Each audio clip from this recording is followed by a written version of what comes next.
Ju njohim me edicionin informativ të lajmeve. Kjo është Radio 7.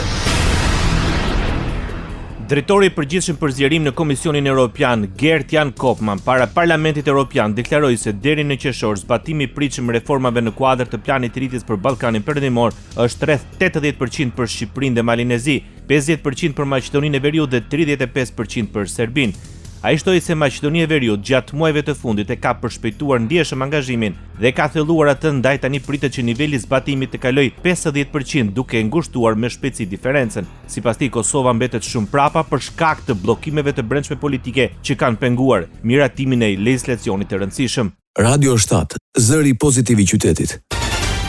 Ministri i Punëve të Brendshme Xhelal Zveçla deklaroi se pret më shumë nga Shqipëria pas deklarimeve mbi spastrimin etnik të Kosovës nga ministrja serbe Snežana Paunović. Në intervistë televizive ai tha se Shqipëria është vendi i armës shqiptarëve dhe duke qenë se edhe vetë në kushtetutën e Shqipërisë është detyrim mbrojtja e shqiptarëve dhe interesave të tyre, unë pres më shumë. Do thotë që unë pres një reagim faktik, aktiv ndaj këtyre kërcënimeve për shkak se këto nuk janë deklarata, këto janë edhe kërcënime të cilat bazohen në të kaluarën, siç e thash, shumë të dhimbshme tonën dhe në sjelljen e Serbisë, tha Zveçla në një intervistë televizive. Situata e sigurisë në Kosovë dhe zhvillimet në rajon ishin në thelb të takimit ndërmjet komandantit të misionit të KFOR-it General-Major Uzgan Ulutash dhe sekretarit përgjithshëm të OSBE-s Feridun Sinirloglu. Sipas njoftimit, në fokus të takimit ishin dhe prioritetet aktuale të misionit, si dhe rëndësia e bashkëpunimit vazhdueshëm me organizata dhe partnerët ndërkombëtar për ruajtjen e stabilitetit. Gjithashtu nënvizua se misioni vazhdon koordinimin e ngushtë me policinë e Kosovës dhe ULEX-in në përputhje me përgjegjësitë përkatëse në fushën e sigurisë.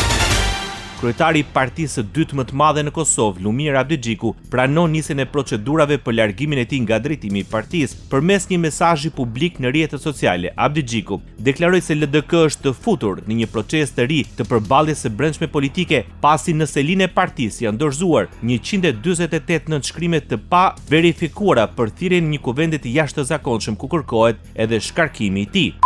Nuk mund të fshej as shqetësimin tim për atë që kjo nis mund të shkaktojë LDK-s. Në historinë tonë 37 vjeçare nuk ka pasur në praktikë të tillë shkarkimin e kryetarit vetëm pak muaj para zgjedhjeve të rregullta partijake e vetëm pak muaj pas konfirmimit partijak. Nuk e kuptoj ngutin, as kohën, edhe më pak zgjedhjen për të rrezikuar LDK-n. Citjet e jashtme do të venitën shpejt, do të mbesim sërish ne, vetëm ne.